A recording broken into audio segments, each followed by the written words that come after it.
ഞങ്ങൾ ആദ്യമായിട്ടാണ് ഈ ഒരു ട്രിപ്പ് പ്ലാൻ ചെയ്തത്. അത് ഞങ്ങളുടെ മോനാണ് ഞങ്ങൾക്ക് ഈ ഇത് ബുക്ക് ചെയ്ത് തന്നത്. പ്രത്യേകിച്ചൊന്നും ഇതിനെ പറ്റിയൊന്നും അറിയാൻ വേണ്ടി ഞങ്ങൾ ആദ്യം ഞങ്ങൾ പോകണമെങ്കിൽ ഇങ്ങനെയുള്ള ഇവർക്കുടെ കൂടെ പോകാനാണ് ഞങ്ങൾക്ക് താല്പര്യം. എല്ലാം കൊണ്ടും അവർ നല്ല ആൾക്കാരാണ്. പിന്നെ ഭക്ഷണം സൂപ്പറാണ്. ഇത്തിരി ഭക്ഷണം കഴിക്കണേ ഞങ്ങളൊക്കെ ഒരുപാട് ഭക്ഷണം കഴിക്കാറുണ്ട്. എന്നോട് ഇവര് വെക്കണ കറിയൊക്കെ വെച്ച് പഠിക്കാനേ പറഞ്ഞു ഞങ്ങള്.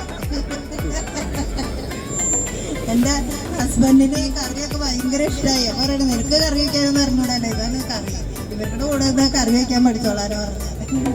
അപ്പോൾ പിന്നെ മാർട്ടിൻ കണ്ടപ്പോൾ ഞാൻ വിചാരിച്ചു, ഞാൻ എൻ്റെ മോൻ്റെ അടുത്ത് പറയാമായിരുന്നു എപ്പോഴും മേടിക്കണോട്ടോ മോനെ, അമ്മയ്ക്ക് പേടിയാണ്. അവൻ 5 മിനിറ്റ് ഇട്ടിട്ട് എന്നെ വിളിക്കുമായിരുന്നു. പക്ഷെ പകുതി ഇടത്തോടുകൂടി പിന്നെ അവൻ്റെ കോള് ഞാൻ നോക്കുന്നില്ല. അതിൻ്റെ ഉള്ളിൽ എല്ലാവരും നല്ല സ്നേഹമുള്ളവരാണെന്ന് മനസ്സിലാവും. അങ്ങനെ പിന്നെ അതിൽ ഞങ്ങൾക്ക് ഭക്ഷണത്തിലും യാത്രയിലും എല്ലാത്തിലും ഞങ്ങൾക്ക് ഭയങ്കര ഇഷ്ടമായി. ഇനി പോകണമെങ്കിൽ ഞങ്ങൾ ഈ വണ്ടിയിൽ തന്നെ പോകാൻ തീരുമാനിച്ചു.